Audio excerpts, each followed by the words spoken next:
The moment I won my gold medal and I went back to my coach, my first sentence to my coach was that I'm never going to shoot again.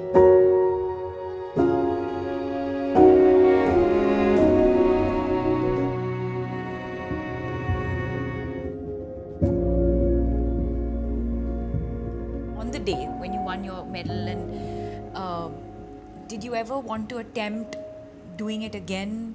What was your sort of goal or target after that? So the moment I won my gold medal and I went back to my coach, my first sentence to my coach, and I don't know if many people even know about it, was that I'm never going to shoot again. It killed me so much to win that gold You medal. knew that instant. Yeah, that was my first reaction.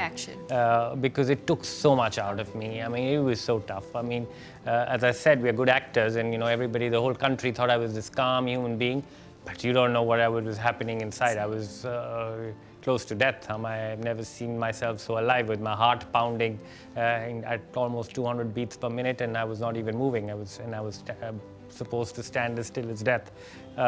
So all that adrenaline, all that stress to perform in that moment was just draining. And yes, I think that moment was, of course, thrilling because I firstly did not even know that I had won. Because for me, the greatest victory was that I was able to do the best that I could do. And that was, to me personally, the most important thing. The gold medal or medal at the Olympics was secondary. So it was a thrill to just have been able to shoot the 10 best shots of my life when it was needed the most. Right. So that was the thrill. But it was also very draining. My batteries were completely out, and I was on the negative part of my Duracell battery, as I call it. And yeah, I think, of course, the first day was a lot of thrill. Winning brought in that extra adrenaline. But from the next morning, it was just tough. I was just lost. I had this gold medal that I had chased for 16 years up until then in my pocket.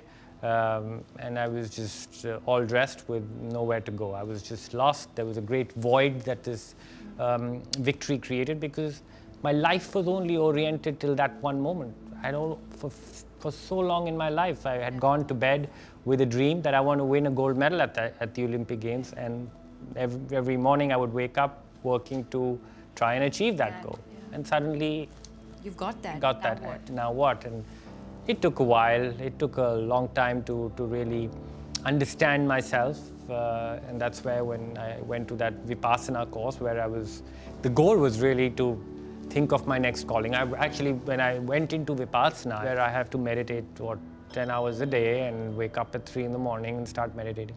And all I did for 10 days of my Vipassana course was think about shooting and how I could improve. And that just gave me a realization that I just loved the process of what I did, which I probably did not really recognize in the process. But that experience just told me that I loved it. And that realization was just enough to bring in that energy again and bring in that healing that was needed, and that self-realization to happen, to find a goal again, to find direction again. And then suddenly I had it, and then things became better. But it took a while. It took a good year and a half to really get out of it and get my balance of thought back. A lot of athletes, including me, have been guilty and continue to be guilty in believing in an equation, and that equation is that a gold medal equates happiness. Yes. But in reality, we have to learn to reverse that equation and make happiness our gold medal. And that was a process of learning as well. The Beijing gold medal taught me something brutally, which was that, okay, it was a great outcome, but it did not make me happier. Right, yeah.